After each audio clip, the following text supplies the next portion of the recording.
항생제, 백신 등 인류가 발명한 수많은 의약품들은 우리의 삶을 보다 윤택하게 만들었습니다. 특히 크고 작은 수술을 비롯해 내시경을 위해 쓰이는 마취제는 이젠 없어서는 안 될 존재로 자리 잡았죠. 그러나 시간을 불과 200년 전으로만 돌리면 수술실은 그야말로 생지옥이었습니다. 단적인 예로 1826년 의대생이었던 찰스 다윈은 자신이 참관했던 수술에서 환자가 고통을 참지 못하고 비명을 지르는 모습에 큰 충격을 받고 그 길로 대학을 자퇴하기까지 했죠. 그렇다면 도대체 이보다 훨씬 더 옛날에는 어떻게 절단술을 감행했고 절단 이후에는 어떤 치료를 했을까요? 또 수술이 지금처럼 보편화되는 데 기여하는 마취제는 어떤 발자취를 걸어왔을까요? 오늘은 절단 수술과 마취제의 역사에 대한 이야기입니다.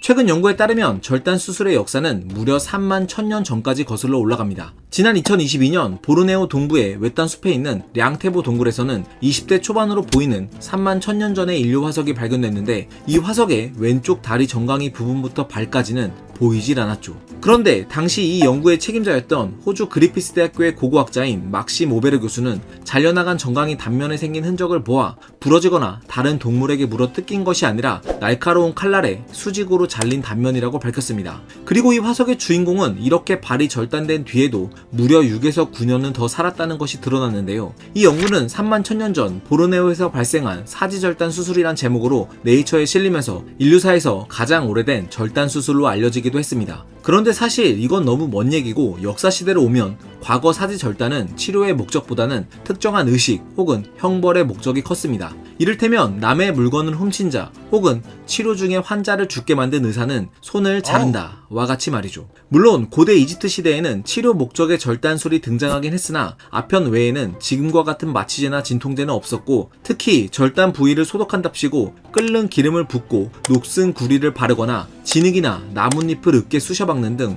비의학적인 치료법들이 난무했습니다. 하지만 고대 그리스 시대로 넘어오면서 보다 진보된 절단술이 시행됐죠. 예를 들어 히포크라테스는 팔다리가 썩어가는 경우에만 최후의 방법으로 검게 변한 부위와 정상 부위의 경계선 아래를 절단해야 한다고 언급했으며 잘려진 부위에는 뜨거운 열을 가하는 소작술도 감행했는데요. 하지만 안타깝게도 제대로 된 지혈법이나 마취제가 없었기 때문에 쇼크나 과다출혈 등으로 환자 대부분이 수술 도중에 죽어나갔습니다. 그러던 약 5세기 후 로마 제국의 의학 저술가였던 켈수스는 절단 수술에 대한 새로운 접근법을 제시했죠. 이를테면 절단 후 드러난 뼈를 좀 더 잘라내면 여분의 피부가 남게 되는데 이 여분의 피부를 잡아당겨서 상처를 봉합해야 한다고 주장했습니다. 꽤 의학적이죠? 근데 이게 말이 쉽지 절단 수술의 실상은 참혹하기 그지없었습니다. 절단 도구는 이와 같은 목공용 톱이었고 절단 부위의 뼈를 도려내기 위해 끌과 같은 도구를 사용했으며 안에서 부서진 뼈는 이런 큰 집게로 빼냈습니다. 특히 당시에는 종교적인 이유로 해부가 금지돼 있었던 탓에 무려 16세기까지 외과적 수술은 별다른 발전이 없었죠. 되려 화재로 인해 과거 의학 기록들이 소실되면서 끓는 기름을 붓는 치료법이 다시 등장하는 등 의학은 퇴보해 가던 중이었습니다.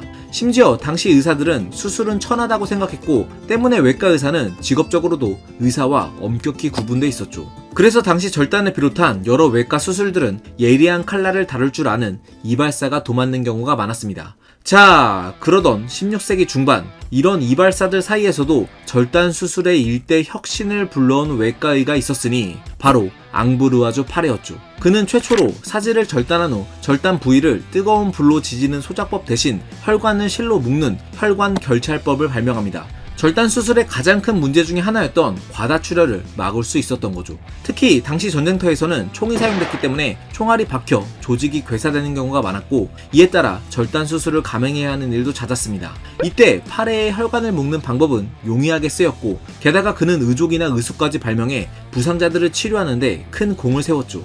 그리고 그는 일명 환상통, 즉 절단 수술을 받은 환자가 존재하지 않는 팔다리에서도 통증을 느낀다는 사실을 최초로 기술한 외과 의사이기도 합니다. 아무튼 이렇게 근대로 넘어오면서 절단 부위를 지혈하는 다양한 지혈대를 비롯해 피부를 봉합하는 여러 방법들이 등장했고 그 결과 절단 수술은 과거보다 한 발짝 나아가게 됩니다. 그러나 아시다시피 여전히 수술의 발목을 잡는 것이 있었으니 바로 통증이었죠. 그래서 마취제가 없던 시절 외과 의사의 가장 큰 덕목은 스피드였습니다. 최대한 환자가 느끼는 고통의 시간을 줄여주는 게 핵심이었고 때문에 최대한 빠르게 수술을 끝내야 명의로 대접받았는데요. 19세기 초 영국의 로버트 리스터는 단 30초 만에 한쪽 다리를 절단하는 기술을 지니고 있었습니다. 보통 외과 의사들은 3, 4분 걸리는 것을 이렇게나 빨리 해치웠으니 그에게는 늘 예약 환자가 넘쳐날 수밖에 없었죠. 특히 그가 직접 개발한 수술용 칼인 리스턴 칼은 훗날 살인마 잭 더 리퍼가 사용하게 되면서 유명세를 타기도 했습니다. 그렇다면 도대체 마취제는 언제 개발되기 시작한 걸까요?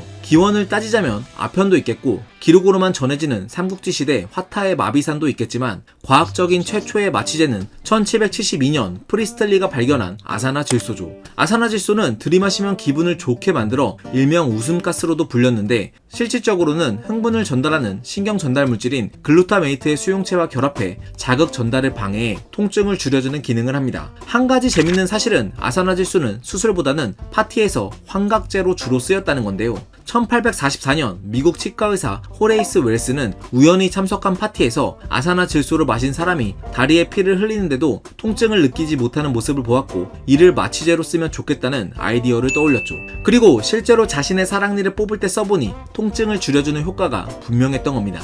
하지만 그는 동료 의사들을 모아놓고 환자의 사랑니를 뽑는 공개 시연회에서 아산화질소 마취를 했음에도 환자가 고통에 몸부림치는 상황이 벌어지면서 속된 말로 개망신을 당하죠. 하지만 웰스의 제자였던 윌리엄 모트는 아산화질소를 대신할 마취제를 연구했고 이때 등장한 게 바로 에테르였습니다. 이 마취제는 효과가 탁월했습니다. 실제로 1846년 매사추세츠 종합병원에서 처음으로 에테르를 마취제로 사용한 수술에 성공했고 덕분에 이는 수많은 외과 수술에 사용됐죠. 하지만 에테르는 단점이 명확했습니다. 발화점이 낮아 작은 열에도 폭발하기 쉬웠고 무엇보다 냄새가 역했죠. 그래서 분만을 앞둔 산모들에게 사용하기 어려웠는데요. 이 때문에 과학자들은 새로운 마취제를 찾기 시작했는데 그 방법이 꽤나 단순했습니다. 여러 화학 기체들을 들이마셔보고 어떤 것이 통증 완화에 가장 좋은지 골라내는 시기였죠. 그렇게 탄생한 게 클로로포름입니다. 냄새도 없었고 안정적이었으며 무엇보다 1850년 영국 빅토리아 여왕이 이 클로로포름을 이용해 무통 분만으로 아들을 출산하면서 이 마취제는 세계적으로 퍼져나갔죠. 하지만 클로로포름 역시 1937년에 간을 손상시키고 심장에 문제를 일으킨다는 사실이 드러나면서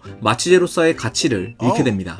그리고 이후 본격적인 수면 마취의 시대가 열리는데 이때 등장한 게 그 이름도 유명한 미다졸람과 프로포폴입니다. 기존의 흡입 방법 대신 정맥 주사를 통해 투여하는 방법으로 바뀌게 됐죠. 이렇듯 마취제는 백신이나 항생제와 함께 의학을 완전히 뒤바꿔 놓았습니다. 수술의 고통과 공포에서 환자를 해방시켰고 이전에는 엄두도 못 냈던 인체 깊숙이 위치한 장기들까지 수술할 수 있게 됐죠. 또 수술뿐만 아니라 수면 내시경의 보편화를 이끌며 손쉽게 몸 안의 질병을 치료할 수 있게 만들어줬습니다. 아, 옛날이 좋았는데 란 말은 단언컨대 의학에서만큼은 쓰면 안 될 것 같습니다.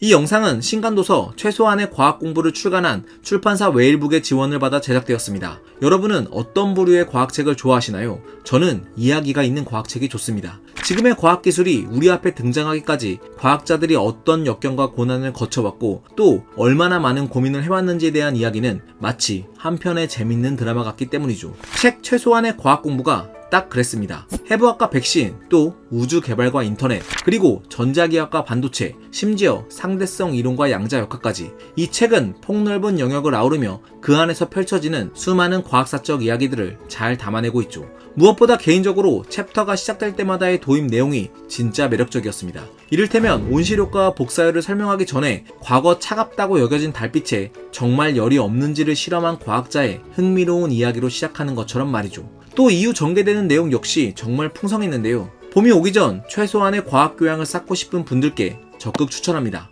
과학은 세상을 보는 창, 지금까지 과학 드림이었습니다. 감사합니다.